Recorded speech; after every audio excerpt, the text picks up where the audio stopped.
Hello, everybody. Today we have Victoria Flynn, who's a strategic partnerships leader, joining us to talk about a very unique perspective. We're going to talk a little bit about co-marketing tactics, co-marketing initiatives when you are a strategic partnerships leader. So it's a very unique conversation.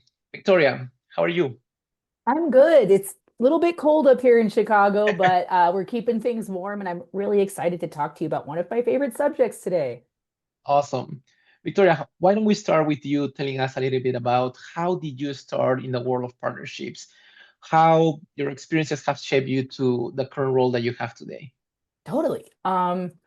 So I was born, no, just kidding. I started out in SaaS as an SDR because in my 20s, I'd worked at a co-working space, I'd sold some office space, and one of my clients said, you've got a knack there for negotiation. If you learn sales, the world's your oyster and you can apply that anywhere. You should go find a good SaaS company.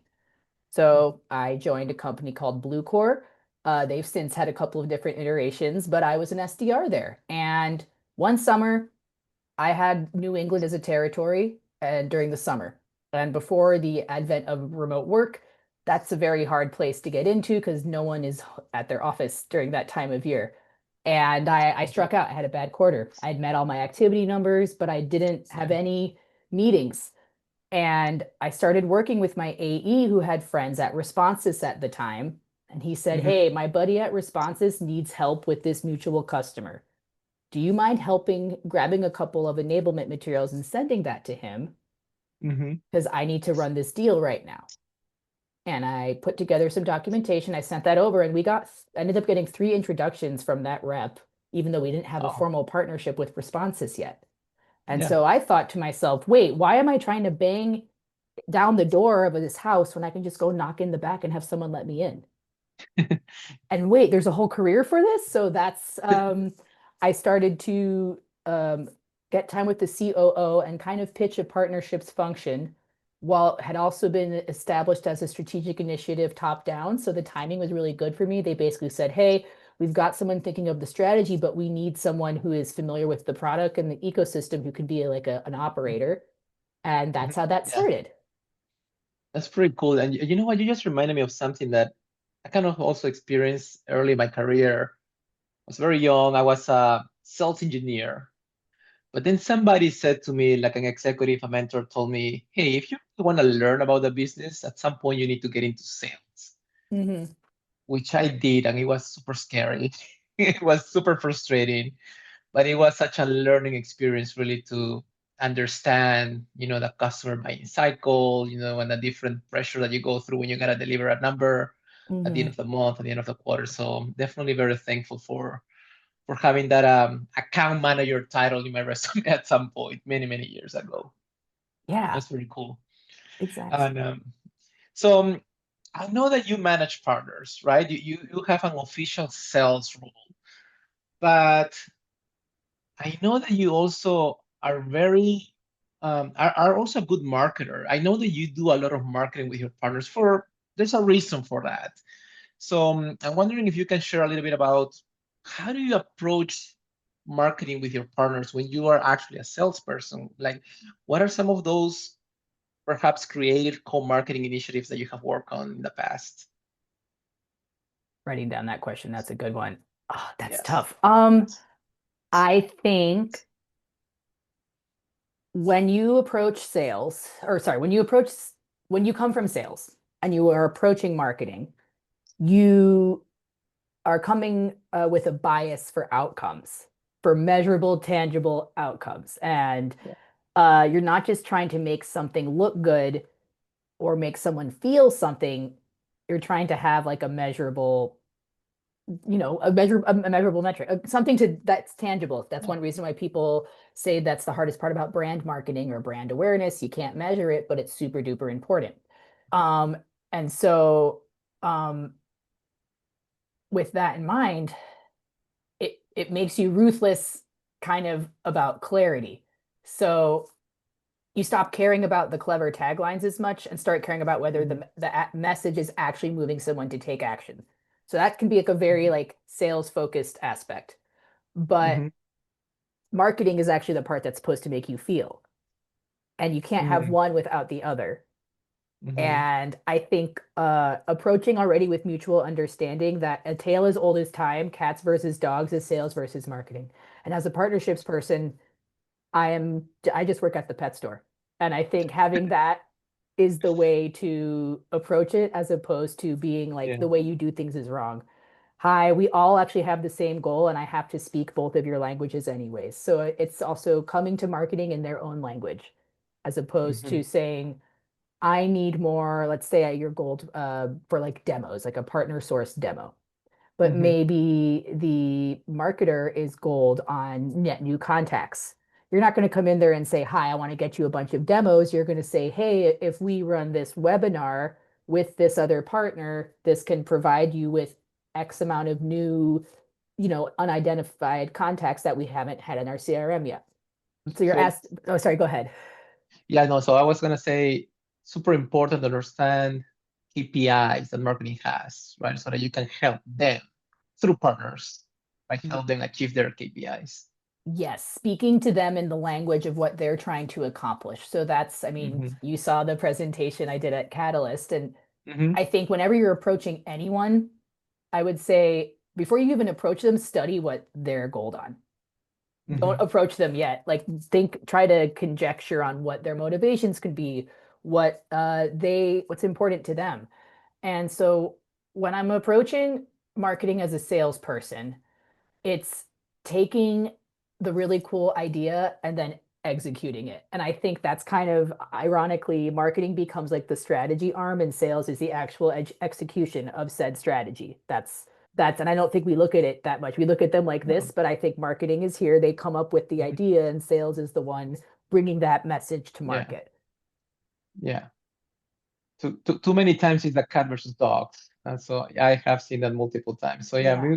we need to find a different way of maybe it's more how do you call that? The shark and the what is the little fish on top of the Oh, shark? a remora. Yeah, maybe something Yeah. more like that. I've Yeah. always said that's kind of what partnerships is sometimes because if you don't have the authority to or influence to move forward your own projects, you got to pick a Mhm. champion and attach Yeah. yourself. Attach yourself. Yeah. Yeah. Yeah. I like that one.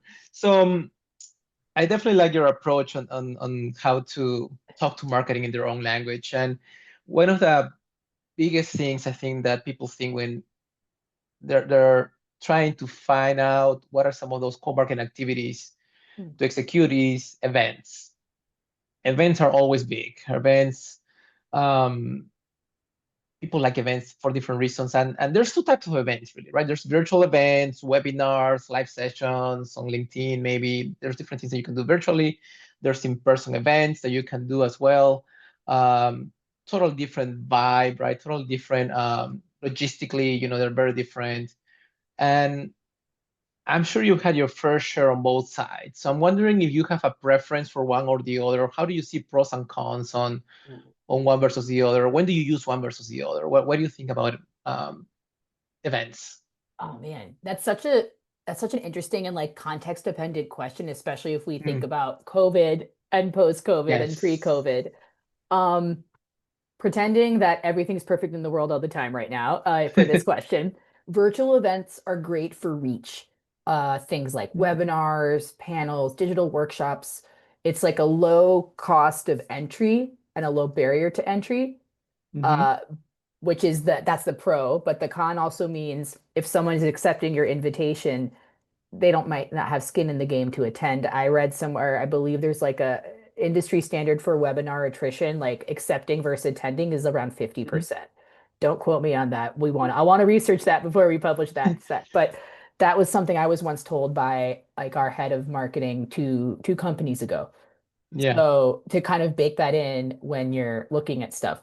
I mean, they're also efficient, they're pretty measurable, but the downside is engagement. Like you have to Mm-hmm. design them like a show, not like a Mm, meeting. And I think that's especially yeah. what COVID started to really teach us is all of a sudden we only have access to screens and we need to, feel something again or be entertained. Um, Yeah. Now, in-person events, on the other hand, they're expensive but magnetic and they Yeah. create energy and trust and actual relationships. You can't replicate like the hall, like, oh, I ran into someone in line for the coffee. You can't like replicate and manufacture those moments. Yeah. And I like to think of events kind of like live theater in on either side because you only get one take.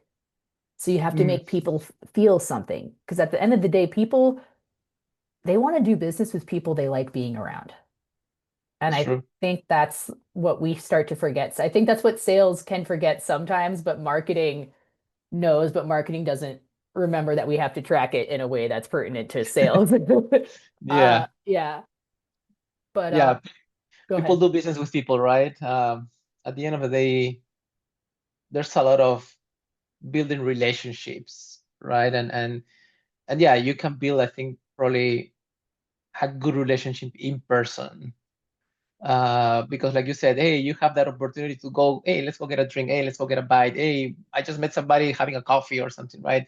I think those are some things that happen that definitely allow you to have introductions, and build relationships with some random people, perhaps. Yeah. So, And my favorite two things I'll say, like I think what's really important right now with everything going on, with this swing of the pendulum back towards events, with the fact that mhm, budgets are tight, like people are having to make choices with their own money in their day to day. I yeah. think experiential marketing is super important. Uh, what do I mean by experiential marketing?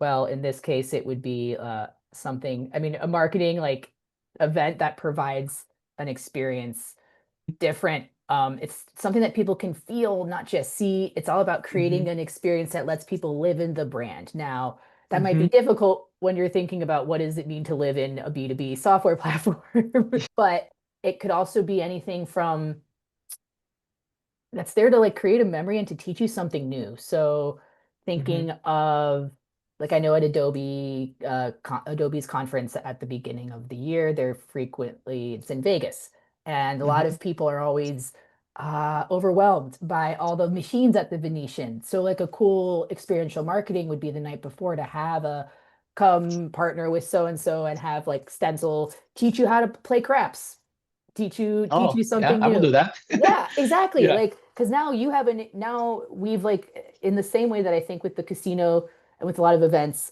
you can feel like middle school kids at a school dance and like the boys are on one side, the girls on the other. That's what getting to learn an activity, getting Yeah. to do something like that takes that away. Hmm. Movable Ink is a great example of a company doing wonderful experiential events. I was just at their Think Oh. Summit in Europe, and so they have partners that come to sponsor, and they Hmm. do two things. They have first night they have a partner happy hour beforehand, so we get to meet the other folks there to figure out our broader business, and then they have pre-event activations.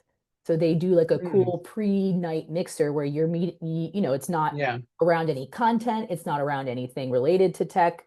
You've got like a paint and sip, you've got a comedy show, you've got this and you've got Mhm. that. And that's a chance for everyone to just organically meet with each other. But also, you can choose the thing where you're learning something and using your brain. You can choose the thing where you're Yeah. watching something. Like, and I think that's really important to add enrichment to your events beyond just revenue.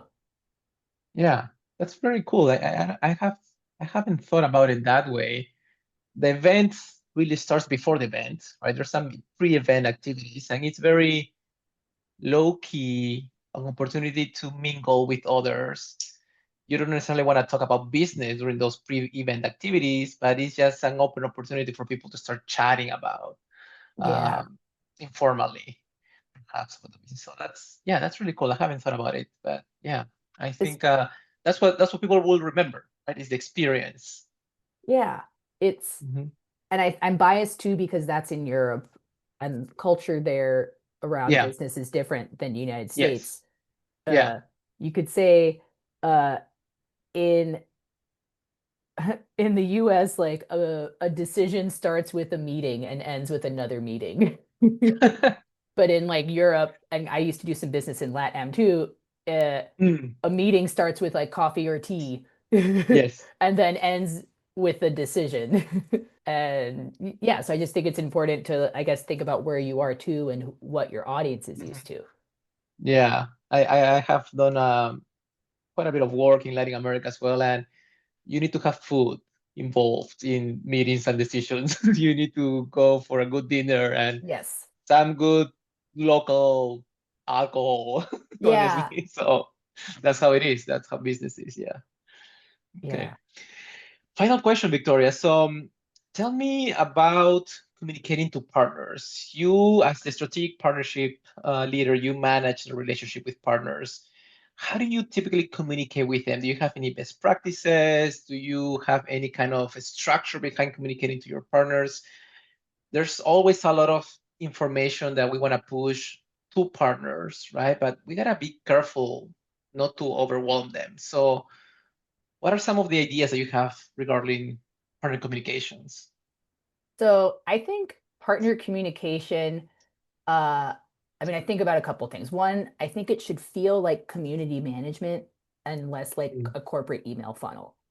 And I think it's tough because we have to measure ourselves in this like linear funnel way a lot of the Yeah. time because we're usually reporting into sales.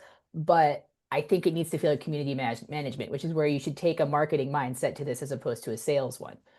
Hmm. The best cadence I've seen has a predictable rhythm. So you maybe like think like a monthly update, then you have quarterly business review, and then you maybe have like ad hoc check-ins and like Hmm. a Slack channel where people could just ask questions. Hmm. And I think keeping the why this matters in every message kind of provides you with coverage so you're not overwhelming them. As Yeah. long as you're saying the reason for each one and you're Hmm. consistent, I think it's okay. But I think consistency is key over volume. Like new Yeah. partners should get more hands-on updates. Mature partners should just get short little check-ins. But don't send them homework. You're not sending them homework. You're sending them like resources. And I think it's important Yeah.